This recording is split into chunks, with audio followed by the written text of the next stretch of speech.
Welcome to 99 TV. నేను బ్రహ్మనాయుడు. రామ్ తాలూరి మార్క్ సేనానికి క్లియర్ రిపోర్ట్. జనసేన పార్టీ ప్రధాన కార్యదర్శిగా ఆ పార్టీ అధినేత రామ్ తాలూరి గారికి బాధ్యతలు అప్పచెప్పారు.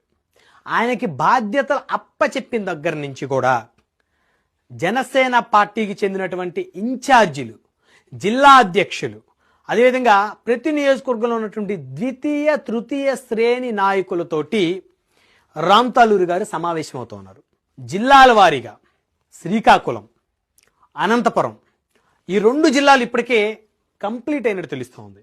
ఈ రెండు జిల్లాల్లో ఉన్నటువంటి ప్రతి నియోజకవర్గం అంటే శ్రీకాకుళం, అనంతపురం రెండు ఉమ్మడి జిల్లాలకు సంబంధించినటువంటి ప్రతి నియోజకవర్గం నుంచి 35 మందిని ఆహ్వానించి ఆ నియోజకవర్గంలో సమస్యలేంటి, ఆ నియోజకవర్గ ఇన్ఛార్జ్ ఏ విధంగా పనిచేస్తూ ఉన్నారు, ఆ నియోజకవర్గ ఇన్ఛార్జ్ యొక్క ప్లస్లేంటి మైనస్లేంటి, ఆ నియోజకవర్గంలో కార్యకర్తల పరిస్థితి ఎలా ఉంది, పార్టీ నిర్మాణం ఎలా ఉంది అనేటువంటి అంశాలన్నీ కూడా జనసేన పార్టీ ప్రధాన కార్యదర్శి రామ్ తాలూరి గారు ఒక్కొక్కరి దగ్గర నుంచి వారు ఇస్తున్నటువంటి వివరాలను సేకరిస్తున్నారంట.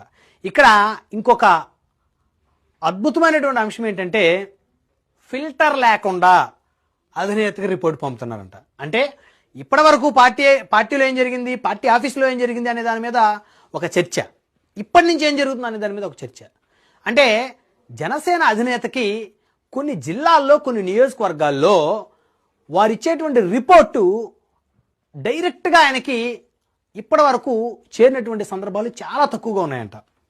అంటే పార్టీ అధినేతకి నియోజకవర్గాలకు సంబంధించి, జిల్లాలకు సంబంధించి, అక్కడ ఉన్నటువంటి పరిస్థితులు, పరిణామాలకు సంబంధించి ఎవరైనా నాయకులు వచ్చి పార్టీ ఆఫీసులో వారి సమస్యలు చెప్తే ఆ సమస్యలు పూర్తిగా అధినేత దగ్గరికి వెళ్ళినటువంటి పరిస్థితులే లేవంట. అంటే ఆ సమస్యలు చెప్పేవారు కూడా తమకి నచ్చిన విధంగా, తమకి నచ్చిన వారికి ఒక రకంగా, తమకి నచ్చని వారికి ఒక రకంగా చెప్పినటువంటి పరిస్థితులు కోకొల్లో ఉన్నాయంట.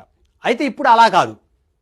రామ్ తాలూరి గారు బాధ్యతలు తీసుకున్న తర్వాత పార్టీ ప్రధాన కార్యదర్శిగా ఆయన ప్రథమ కర్తవ్యం ప్రతి జిల్లాలో, ప్రతి నియోజకవర్గం నుంచి 35 మందికి ఆహ్వానాన్ని పంపి వారిని పిలిపించుకొని వారి సమస్యలు తెలుసుకొని ఆ నియోజకవర్గంలో పార్టీ ఎలా బలోపేతం చేయాలి, ఇన్ఛార్జ్ వీక్గా ఉంటే కొత్త వ్యక్తులను ఎవరిని పెడితే బాగుంటుంది, ఎవరు ఇంట్రెస్ట్గా ఉన్నారు, ఆల్రెడీ పార్టీలో రావటానికి ఇంట్రెస్ట్గా ఉన్నటువంటి వ్యక్తులు ఎవరు, వారి మీద ఎలాంటి ఫీడ్బ్యాక్ నియోజకవర్గంలో ఉంది అనేటువంటి ప్రతి అంశాన్ని చాలా క్లియర్గా 35 మంది